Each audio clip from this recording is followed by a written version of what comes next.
120 l'invité de Vincent Veillon.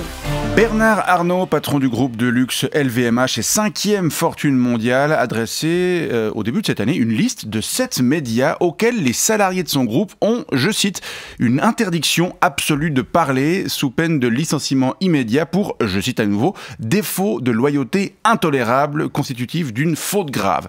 Une liste dont les médias en question, parmi lesquels Mediapart et le Canard enchaîné, ont appris l'existence hier, ce qui les pousse à dénoncer une nouvelle attaque contre la liberté de la presse. On en parle avec vous ce matin. Reto Zennhuijsen, bonjour. Bonjour, monsieur. Vous êtes actionnaire de LVMH et ami de Bernard Arnault. Alors, comment vous réagissez à l'existence de cette liste? Alors, je dois dire, je suis très admiratif devant le courage de Bernard qui n'hésite pas à se dresser devant la nuisance que constitue une presse libre, ni à menacer ouvertement ses collaborateurs et ses collaboratrices qui ne partageraient pas son opinion. C'est, je pense, un acte de bravoure et un exercice de transparence interne que je salue. Alors c'est au contraire contre la transparence qu'il semble se battre. Et pour cause. C'est un homme d'affaires, vous savez, qui est très successful.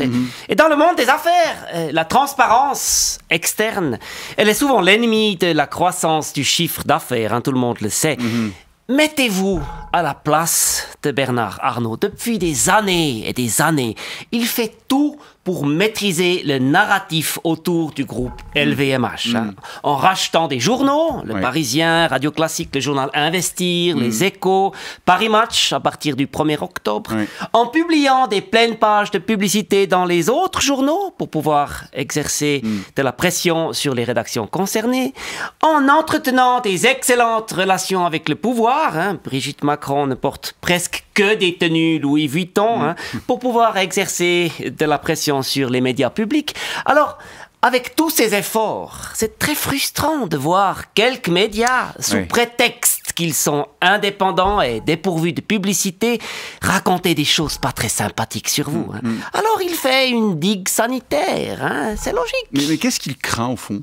Vous savez, LVMH investit des sommes colossal dans le marketing et la publicité pour faire croire à un maximum de gens qu'ils peuvent appartenir à l'élite juste en portant un sac à main en toile cirée imprimé avec un monogramme élevé dessus, en mettant un parfum industriel ou en buvant un verre de mauvais champagne non millésimé, alors que tous ces produits, ce ne sont pas du tout des produits de luxe, mais juste des produits un peu trop chers, auréolés de l'image du luxe.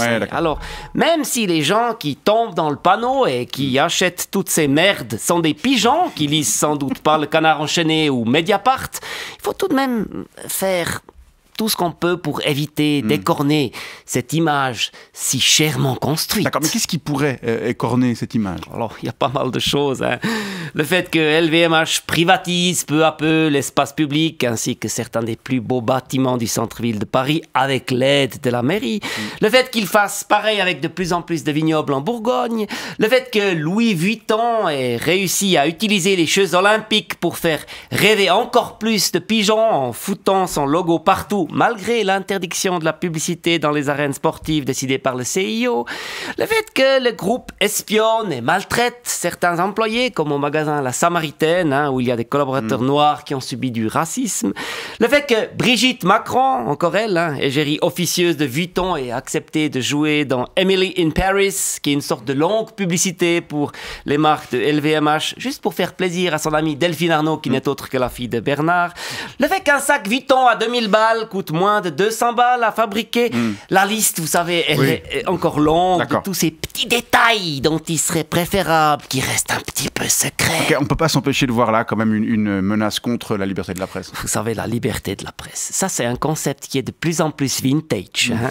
En Suisse également, puisque des rédactions, dont celle de la Tribune de Genève, vont bientôt fermer. Et puis, avec les coupes massives prévues à la SSR ces prochaines années, il y aura chez nous non plus, bientôt plus personne pour investiguer ces thématiques qui n'intéressent plus que quelques frustrés, jaloux du succès de quelques-uns.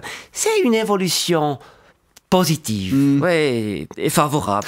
Circuler, il n'y a rien à voir. Très bien, Reto Zennhuijsen, proche de Bernard Arnault. Merci pour ces explications limpides et rassurantes. Bonne journée. Je reviens quand je veux.